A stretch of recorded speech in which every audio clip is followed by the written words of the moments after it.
Hello viewers, welcome to filmi craft. நான் உங்கள் அருண். இந்த எபிசோட நான் பார்க்க போற படம் 2008 ஒரு பெல்ஜியன் கிரைம் மிஸ்ட்ரி த்ரில்லர் படமாக வெளியான லாஃப்ட். இப்போ அந்த படத்துடைய ஒன்லைனர் என்ன அப்படின்னு நம்ம பார்த்தலாம்.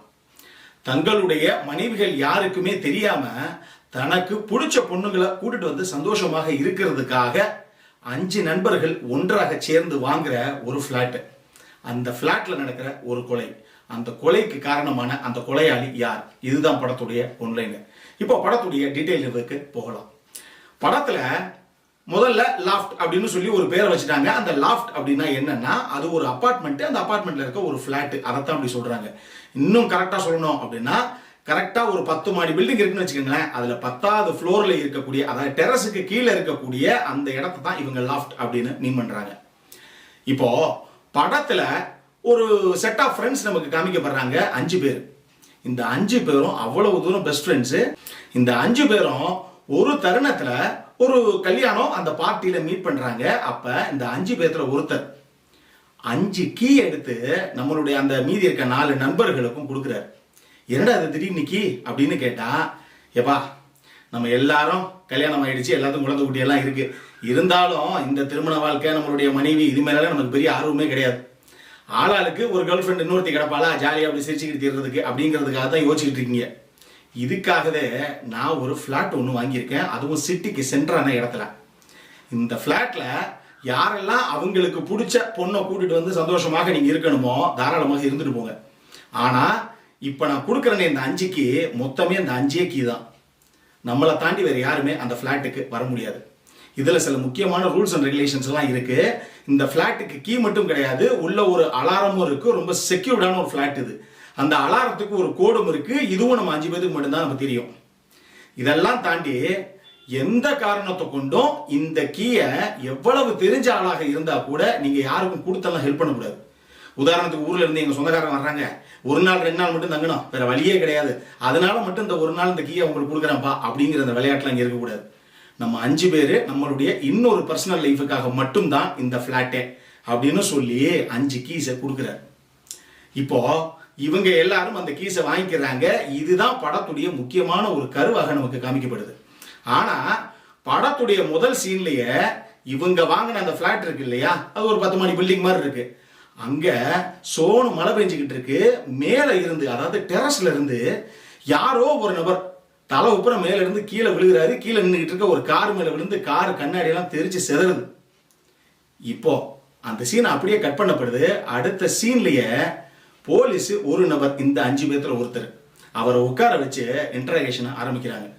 சரி சொல்லுங்க, யார் அந்த கொலையை பண்ணது, நீங்க தானே அப்படின்னு கேட்டா இவருக்கு தூக்கி போடுது. ஏங்க ஏதோ இன்டராகேஷனுக்கு இன்வெஸ்டிகேஷன் கூப்பிட்டீங்க அப்படிங்கிறதுக்காக நான் வந்தேங்க, எனக்கும் அந்த கொலைக்கும் சம்பந்தமே கிடையாதுங்க அப்படின்னு இவர் சொல்றாரு. அதே நேரத்துல சரி ஓகே, எனக்கு இன்னொரு சந்தேகங்க, 5 பேர்த்துக்கிட்டையும் தானே கீ இருக்கு, ஏன் என்ன மட்டும் கூப்பிட்டு வச்சு விசாரிக்கிறீங்க, நீங்க அந்த மீதி 4 பேர்த்தையும் கூப்பிடுங்க, 5 பேர்த்தையும் ஒன்னா உட்கார வச்சு விசாரிங்க, அப்பெல்லாம் உங்களுக்கு உண்மை தெரியும் அப்படின்னு இவர் சொல்றாரு. அப்பதான் நமக்கு ஒரு உண்மை தெரிய வருது. இவங்க வாங்கின அந்த செக்யூர்டு பிளாட்டுக்குள்ள ஒரு பொண்ணு கொலை செய்யப்பட்டு கிடக்குறா, பெட்ல ரத்த வெள்ளத்துல கிடக்குறா. அவ இந்த கொலையை பண்ணது யாரு அப்படிங்கிறதுக்கான விசாரணையை தான் போலீஸ் இப்ப பண்ணிக்கிட்டு இருக்காங்க. இப்போ இவங்க 5 பேர் மட்டுமே அக்சஸ் பண்ணக்கூடிய அவ்வளவு ஒரு செக்யூர்டு பிளாட்ல இந்த கொலை எப்படி நடந்திருக்கும், இந்த கொலைக்கு காரணமான அந்த கொலையாளி யார், இதுதான் படத்துடைய மொத்த கதையை. இந்த படத்தை பொறுத்தளவுக்கு எனக்கு ரொம்ப ரொம்ப பிடிச்ச விஷயங்கள் என்ன அப்படின்னா, முதல்ல இந்த படத்துடைய இயக்குனரான எரிக்குடைய காட்சி அமைப்புகள். இந்த படத்தை பொறுத்தளவுக்கு இது ஒரு இன்வெஸ்டிகேஷன் ஜேனரு, இல்ல இன்டராகேட் பண்ணிட்டே போற மாதிரி ஒரு ஜேனரை சேர்ந்த படம் அப்படின்னு வச்சுக்கோங்களேன். அதனால இந்த படத்துல பேசிக்காகவே ஒரு ஸ்லோனஸ் இருக்கும். நம்ம எப்பயுமே சொல்ற ஒரு விஷயம் தான் அது. இன்டராகேஷன் படம்னாவே ஒருத்தராக விசாரிச்சு சொல்லுங்க, இப்ப நீங்க எத்தனை மணிக்கு அங்க எங்க இருந்தீங்க அப்படிங்கிற மாதிரி ஒருத்தராக விசாரிச்சு தான் கதைக்களம் நகரும். அவங்க ஒருத்தராக ஒரு ஸ்டோரி சொல்லுவாங்க. இல்லங்க நான் ஆக்சுவலி அந்த டைம்ல என் ஃபேமிலியோட எங்க இருந்தீங்க அப்படிங்கும் போது சில ஷார்ட்ஸ் காமிக்கப்படும். அந்த மாதிரியே தான் இந்த கதைக்களம் நகரும். அதனால படத்துல ஒரு ஸ்லோனஸ் இருக்கும். பட் இருந்தாலும் பிரில்லியண்டான ஒரு மர்டர் மிஸ்ட்ரி இன்வெஸ்டிகேஷன் படம் இது அப்படின்னு நான் சொல்லுவேன். ரெண்டாவது, இந்த படத்தில் எனக்கு ரொம்ப ரொம்ப பிடிச்ச விஷயங்கள் என்ன அப்படின்னா, இந்த படத்துடைய எடிட்டிங். பிலிப் தான் எடிட்டர், சூப்பராக பண்ணிருப்பார். ஏன்னா இந்த கதை நார்மலாகவே நான் லீனியராக தான் கட் பண்ணிருப்பாங்க. அதாவது போலீஸ் ஒருத்தர்கிட்டையும் கேட்கும் போதுதான் அவர் இல்லைங்க நான் ஆக்சுவலி அந்த டைம்ல அங்கேயே இல்லைங்க, நான் இருந்ததே இந்த இடத்துலங்க அப்படின்னு ஒரு இடத்த சொல்லுவார். இப்போ அங்க அப்படியே கதை வந்து ரிவீல் ஆகும் கம்ப்ளீட்டா, அங்க என்ன நடந்தது அவருக்கு அப்படிங்கிற மாதிரி போகும். ஸோ எடிட்டிங்கை பொறுத்தளவுக்கு எந்த சீனை முன்னாடி வச்சா படத்துடைய சுவாரஸ்யம் போயிடும் அப்படிங்கிறது எடிட்டர் கிளியராக தெரியணும். எந்த இடத்துல ஒரு ட்விஸ்ட்டை வச்சா இது சூப்பரான ஒரு ட்விஸ்டாக பார்க்குற ஆடியன்ஸுக்கு படும் அப்படிங்கிற அந்த விஷயம் தெரியணும். அவ்வளவு சூப்பராக பிலிப் இந்த படத்தை எடிட் பண்ணியிருப்பாரு. கட்ஸ் எல்லாம் அவ்வளவு பிரில்லியண்டாக இருக்கும்.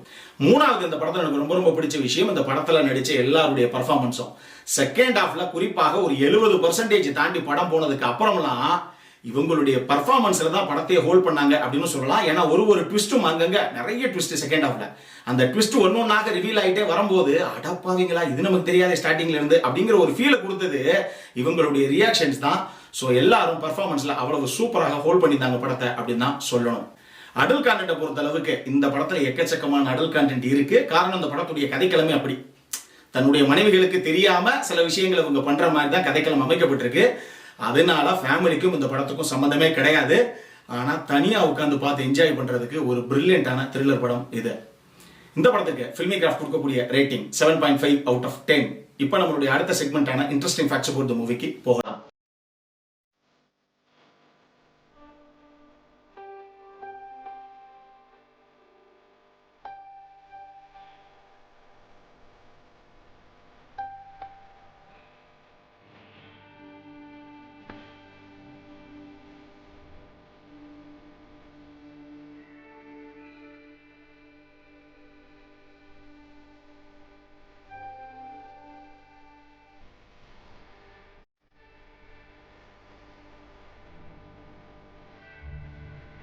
இந்த வீடியோ பிடிச்சிருந்ததுன்னா லைக் பண்ணுங்க, ரொம்ப பிடிச்சிருந்ததுன்னா உங்க ஃப்ரெண்ட்ஸ் எல்லாத்துக்கும் ஷேர் பண்ணுங்க. உங்களுடைய கருத்துக்கள் ஏதாவது இருந்தது அப்படின்னா கீழே இருக்க கமெண்ட் செக்ஷன்ல எங்களுக்கு தெரிவிங்க. வீடியோவை க்ளோஸ் பண்றதுக்கு முன்னாடி சப்ஸ்கிரைப் பண்ணுங்க. சப்ஸ்கிரைப் பண்ணும்போது பக்கத்தில் இருக்க நோட்டிஃபிகேஷன் பெல் ஐக்கானையும் கிளிக் பண்ணுங்க. அப்பதான் எங்களுடைய வீடியோஸ் எல்லாம் உங்களை ஆன் டைம் வந்து சேரும். இதே மாதிரி இன்னொரு வீடியோவோட அடுத்த முறை உங்களை சந்திக்கிற வரைக்கும் it is Arun signing off. By.